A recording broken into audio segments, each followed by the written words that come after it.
Drift Rod Garage Inspection, a Crossout video by Dangerously Incompetent.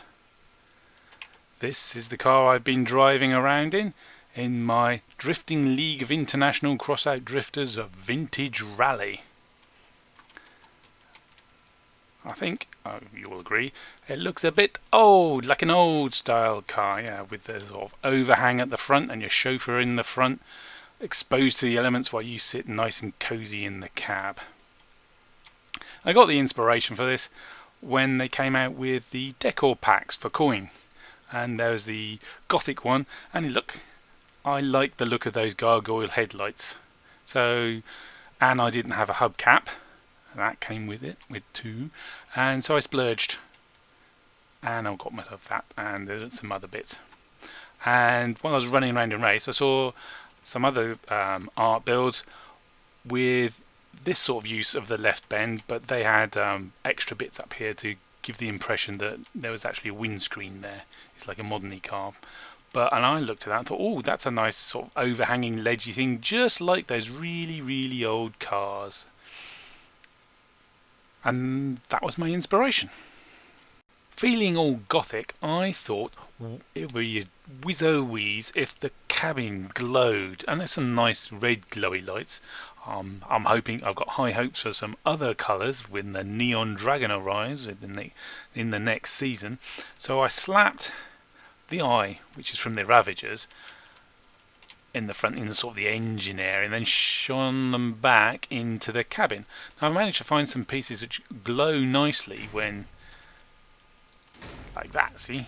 They glow nicely when you got the light on them, but I didn't manage to find a piece that would sit in here, you know, behind the overhang and here on top of the Blight cabin. And there's the Blight's windscreen, but I needed something in here, but I couldn't find anything to fit. So I compromised and put in fluorescent lamps on the front and on the sides. I had to fill in with not the left bend, the fluorescent light, because this left bend is a really awkward shape to fit something just in here and that's 6 long, and oh yeah. But it looks okay, I feel, especially at night. So if we take it for a test drive, I'm sure you used to be able to change it to night. See there, that's not bad, isn't it? And the grills glow nicely if you get the right angle. And it's, ooh yeah, spooky. I quite like that, but could do better. I'll do better next time, I'm sure, when I make my cyberpunk car. Bound to be lots of lights coming. For motive power, I've got the Cheetah engine in there. Now I could have put a bigger engine in with more power for more acceleration, but this is okay, and I really, really wanted the air intake there. Yes, you know it's an art build when there's air intake on the engine. Oof, lovely.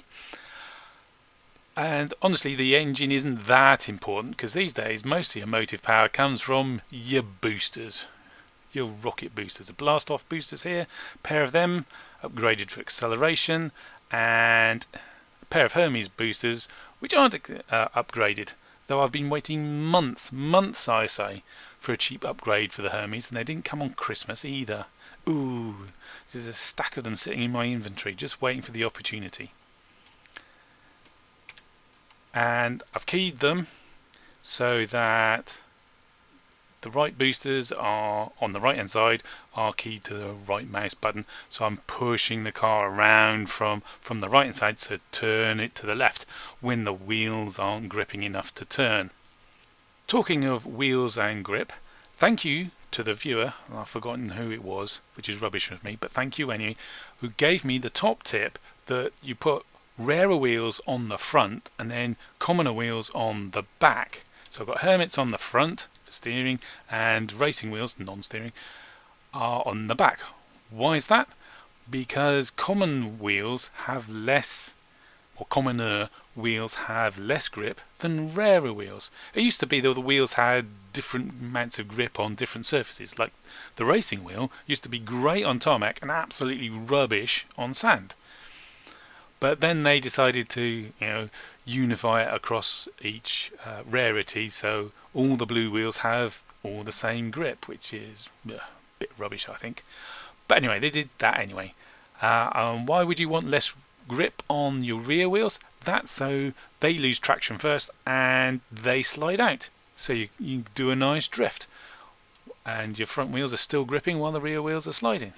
Until you go a bit faster, and then you're reliant on the boosters to push you around. And I picked the Hermit and Racing wheel as a pair because there's very little difference in them. I mean, with hubcaps on especially, you can't see the glowing green eyes that really give the Hermit away. Visually, the only difference is, with the hubcaps on, is this groove. So it looks like it's got the same wheels front and back, which is an artistic touch, I feel. Cabin wise, I've got the Blight cabin in there. Now there are better cabins for race, but the Blight's not too bad. It's got 5 power and max speed of 100 kilometers an hour, and it doesn't weigh a ton, only 700 kilograms. Plus, it's got that nice little interesting canister detail at the back there, which I thought was quite nice. But I did miss a trick. I didn't put a spare wheel on the back. Ugh. Never mind. No better next time. Underneath, I've got a car jack.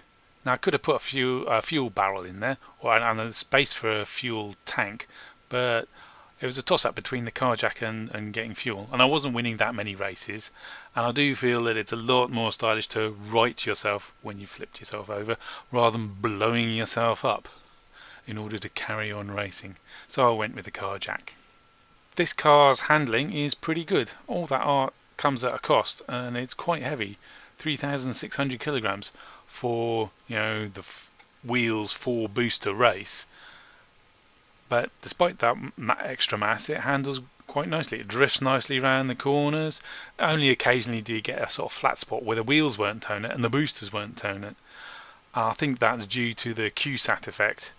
Link to that video in the QSAT video in the description. But a tap on the handbrake and you're good to go again, hopefully before you slam into a wall. How much did it cost to make this build? Ooh, 4,000. Well, actually a bit more than 4,000 because there's a few upgraded parts. There's an upgraded cheater in there, an upgraded seal, which I forgot to mention. Where is it? It's underneath. You can just see it there. There. It's underneath the eyes. That's to cool the boosters down so I can fire them for longer. You don't want to run out of booster when you're trying to push yourself around a corner. And those upgraded boosters. So yeah, a bit more than 4,000. But if you want to try it for yourself, I'll put it in the exhibition, and you can find it DI Drift Rod. That's it for this video.